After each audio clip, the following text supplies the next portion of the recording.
Welcome to Sovereign Woman Radio, a space for women reclaiming their truth, their peace and their power, and the men who love them. I'm Susan Deacon, and before I share anything else on this podcast, I want to take a moment to name the intention behind this space. Everything you hear here is shared from lived experience, not from theory, not from something I'm still in the middle of, but from what has already moved through me, settled in my body, and integrated over time. My own healing didn't come from collecting more information. It came from listening deeply to my body, my nervous system, and the quiet truths that surface when I stopped pushing and started trusting. I believe healing happens first on an energetic level, and when something has been lived and embodied, it carries a frequency that words alone can't manufacture. This podcast is part of my own ongoing self-healing. I share honestly, gently, and with care, not to teach you how to live, but to offer reflections that may help you recognize something within yourself. Nothing here is meant to be taken as instruction or absolute truth. You're invited to take what resonates, leave what doesn't, and trust your own inner knowing above all else. If something lands for you, let it land softly. If it doesn't, that's okay too. My intention is simple: to create a space of safety, presence, and remembrance, where healing is allowed to unfold in its own time. I want to talk about a lesson that is taking me almost 58 years to truly understand. And I share this not as a failure, but as a sacred curriculum, a curriculum that shaped me into the woman I am today. You know, we often think we should have figured things out earlier. We should have known better. We should have spoken up sooner. We should have walked away earlier. But the truth is, some lessons cannot be learned quickly. Some lessons require a lifetime. Some lessons ask us to live them repeatedly until the body wakes up and says, enough. And for me, the lesson was this: I am not responsible for carrying what belongs to somebody else. I can witness someone's pain without rescuing them. I can love without losing myself. And it took me nearly 58 years to get here. When I look back, I can see that my soul chose a long apprenticeship in love. I learned through marriage, through raising children, through holding a family together, through being the strong one, the steady one, the peacekeeper, the fixer, the helper. And I don't regret any of it. It shaped me. It softened me. It expanded me. It gave me wisdom and emotional depth that I could never have learnt from a book. But the shadow of that devotion was this: I became responsible for everyone. I carried emotions that weren't mine. I rescued people who needed to learn their own lessons. I overfunctioned, overgave, and overheld. And for a long time, I didn't know how to stop.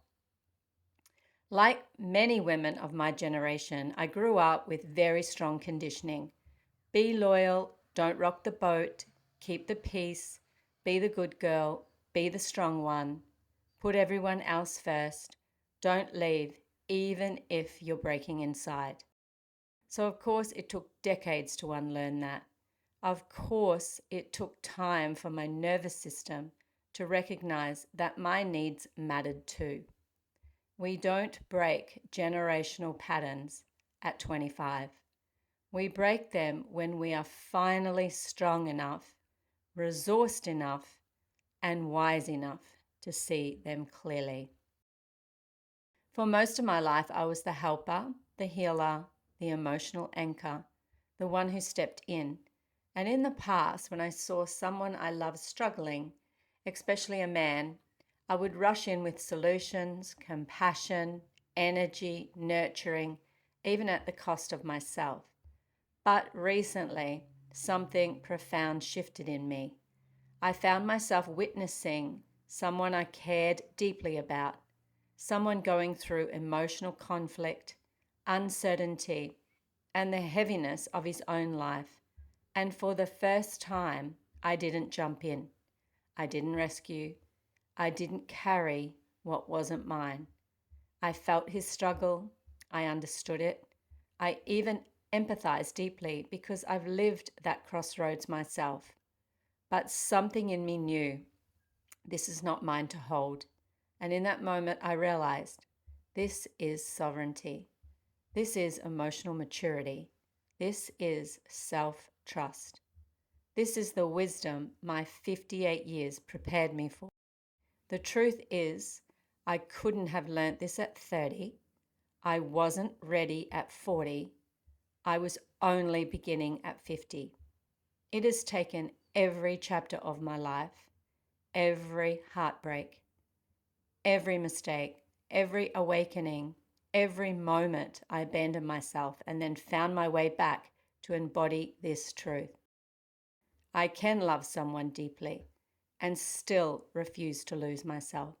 This is the essence of sovereignty. That is the heart of the sovereign woman. There is something powerful that happens to women in their late 50s. We stop performing. We stop people pleasing. We stop carrying emotional loads that were never ours. We stop needing to be the rescuer. We stop betraying ourselves for belonging. We begin to choose peace over pleasing, truth over comfort, self-respect over old patterns, alignment over attachment. It's like the soul says, now you are ready. And for the first time in our lives, we can hold clarity without fear, boundaries without guilt, and compassion without entanglement. And maybe it didn't take me nearly 58 years because I was slow. Maybe it took me 58 years because this lesson required depth, not speed. Because this wasn't a lesson about men, it was a lesson about me. I didn't need to become harder. I didn't need to close my heart. I simply needed to let my clarity arrive before my openness. And now it has. I no longer confuse friendliness with intimacy. I no longer mistake attention for intention. And I no longer explain myself into places that haven't earned my presence. This isn't regret, it's integration. If you're listening to this and recognize yourself, please know this. It was just ahead of the container it was placed in. And when a woman finally learns to lead with self-trust instead of hope, her life becomes quieter, cleaner, and far more honest. That's not the end of love. That's the beginning of love that can actually stay. Thank you for listening. Thank you for walking this path with me. And if it took you years to learn your own truth, you didn't fail. You arrived. Thank you for being here with me. Thank you for walking this path of awakening, rebirth, and truth. I'll see you in the next episode of Sovereign Woman Radio.